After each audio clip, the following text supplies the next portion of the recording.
like any other we'll see in our lifetime. Hopefully, we're finding ourselves at a crossroads as a country. We are mad at each other. There's no such thing as polite debate anymore. Can we turn back before it's too late? Lexi Hudson from Young Voice is up late with me on the Final Five to talk about this and more. Lexi, good to see you again.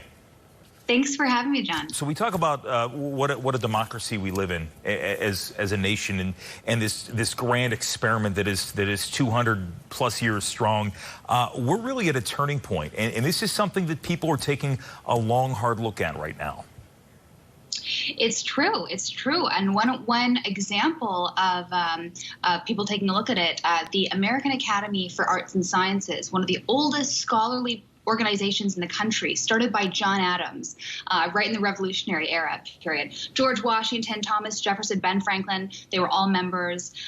They just released a report a few weeks ago trying to assess and make recommendations for how to improve our civic health, our democratic health. And they put together a commission 2 years ago, bipartisan. Some very smart people in our country were involved, and they listened to hundreds of Americans across the country, and they put together these 30+ recommendations for ways to usher us into what they call a fourth founding era, basically an era of greater unity and common purpose as a country, and most importantly, an era where we more perfectly live up to our founding ideals, which we have not done a good job of, past or present. You know, when you mention about just people being involved in the process, I mean, I think we've certainly seen no more evidence of a turning point over the last couple of weeks than we have with the various protests, with people speaking up, making their voices heard across the country for so many different reasons out there.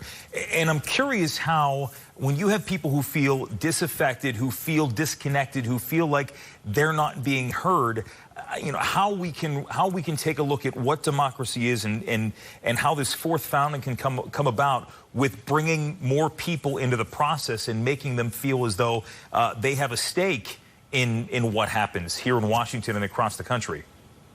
Absolutely. I mean, the fourth founding actually refers to the fourth founding they refer to is you know, there were 3 foundings prior. The first was the Revolutionary period. The second was the Civil War. The third was our Civil Rights era.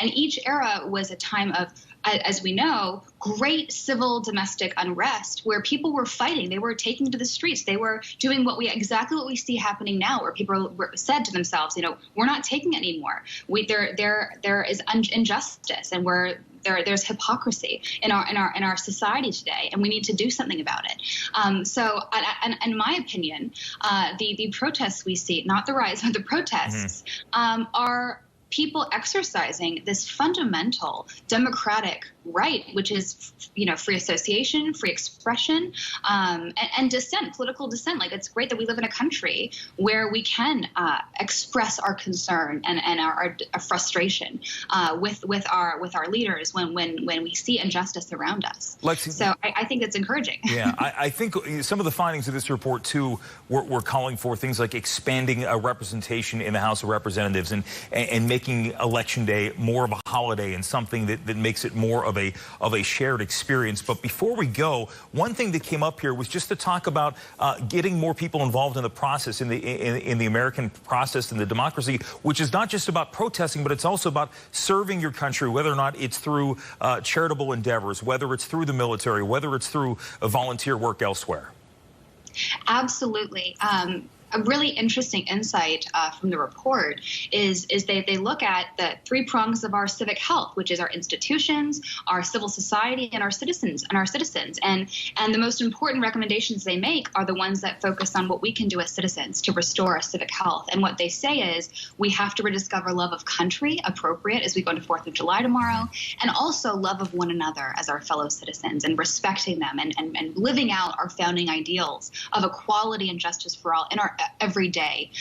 So I love that part of the report, and I'm encouraged, as we were talking about earlier. I'm going to tweet out some of the findings here. Lexi, good to see you again, and I think that's the most important thing, is just love of each other. I think you can talk about love of country, but love of each other, and realizing that, my God, we're all in this together, no matter what this may be right now, because there is a lot of this going on right now. That's right. Lexi Hudson, have a great holiday weekend. Thank you so much.